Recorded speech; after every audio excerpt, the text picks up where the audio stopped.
Here are some updates we made to our kitchen, but again, there's no such thing as a finished DIY project. I can't strongly emphasize enough this faux green marble laminate. A big thing we need to do is get rid of this little lip here. It was severely limiting our space, so we just dived right in. I really can't describe to you how ratchet this process was. I broke several blades. Turns out I was hitting screws. Unless your garbage can is the shape of a 90s countertop, you will have to chop it up in multiple pieces and put it in week by week. I have some questions for the carpenter who built this. So we did have to restain it. Yes, it's edge grain and long grain together, which doesn't look perfect, but you know, nothing in this life is, so it's a good lesson. Took off the top and, yep, those are mouse droppings. But we got it cleared off and put on some beautiful butcher block. Another thing I really wanted was quartz countertops, but quartz is so freaking expensive. So I found this fantastic guy on Facebook that had a bunch of remnants. In order to install, we had to rip out the backsplash and the counters. We did hit 3 types of wallpaper here. Really fun wallpaper. Wish we could have saved it. I don't know what they used to glue this on, but some of it would literally not come off. Then we got the counters installed, and literally they're the most beautiful things I've ever seen.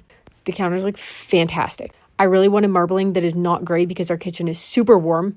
So this really pretty like amber warm marbling matches perfect with the cupboards. For the backsplash, I really wanted Delft tiles. They're Dutch handmade tiles, however, they're very expensive. So I said, could I just make these? Eventually decided on a pattern and my dad said, oh cool, they look like dinosaur tracks. Thanks, Dad. Got all of our stuff and then hand drew each one of these, sealed it, let them dry, and then it was time for the installation. So they looked so good when they were installed. We rented a wet saw from Home Depot, and let me tell you, that thing is very scary to use, especially if you're in the splash zone. We got them all put together, and they were just looking so beautiful. I was so excited. I was freaking out, and then it was time for the grout. And that's when something horrible happened. I think I'm gonna die in this house.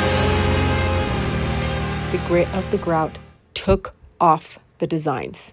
At this point, it was 11 p.m., so I had a breakdown, called my mom, and then I had a flash of genius remembering a cake decorating night I had with my friends a week prior. What if I just treated my tiles like a cake? So I did truly put the grout in cake bags and piped it. This ended up protecting a lot of the designs, but I still ended up redoing a ton of them. And in the end, it was all worth my breakdown, my freak out, everything. Because I was left with the most beautiful handmade tiles, and I'm so happy with how the kitchen turned out.